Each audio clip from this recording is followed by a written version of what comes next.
Hello everyone. ఈ busy లైఫ్లో హెల్తీగా ఏదైనా తినాలనుకుంటే డైలీ రొటీనే కాకుండా ఇలా ఒకసారి ట్రై చేసి చూడండి.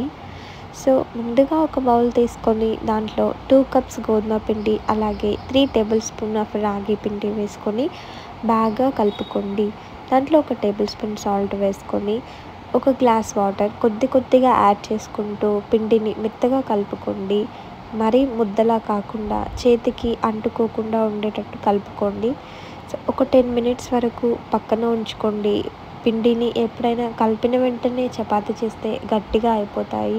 సో కలిపిన తర్వాత ఒక 10 మినిట్స్ పక్కన ఉంచుకుంటే చాలాసేపటి వరకు కూడా మెత్తగా దూదిలాగా వస్తాయి ఈ చపాతీలు.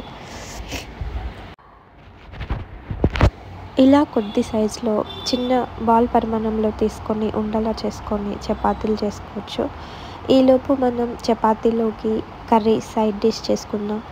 ఒక క్యాబేజీని తీసుకొని వాష్ చేసుకొని చిన్న చిన్న ముక్కలుగా కట్ చేసుకోవాలి.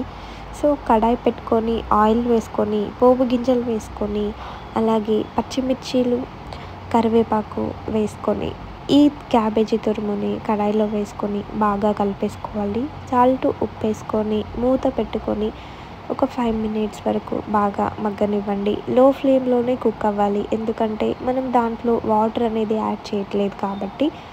సో ఈ చపాతీలోకి ఆలుగడ్డ కర్రీ అయినా క్యాబేజీ కర్రీ అయినా ఏ కర్రీ అయినా బాగుంటుందండి.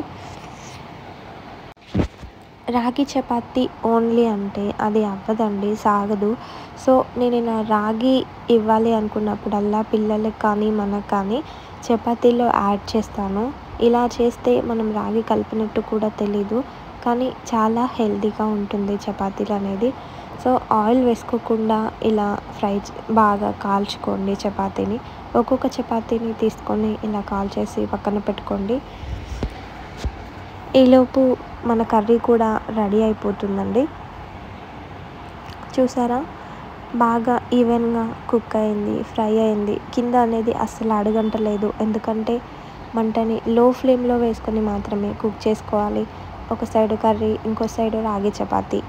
సో కొత్తిమీర వేసుకొని దింపేసుకుంటే రెడీ అవుతుందండి. ఈలోపు మనం రైస్ కూడా పెట్టేసుకుందాం. రైస్ కూడా కుక్ అయిపోయింది. మా హస్బెండ్కి బాక్స్ అయితే పెట్టేశానండి.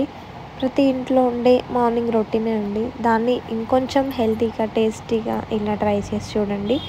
ఐ హోప్ ఈ వీడియో మీకు నచ్చింది అనుకుంటున్నాను. నచ్చితే ట్రై చేయండి, లైక్ చేయండి, షేర్ చేయండి, సబ్స్క్రైబ్ చేయండి. వీడియో ఎండ్ వరకు చూడండి. Thanks for watching my video. Next వీడియోలో కలుద్దాం. బాయ్.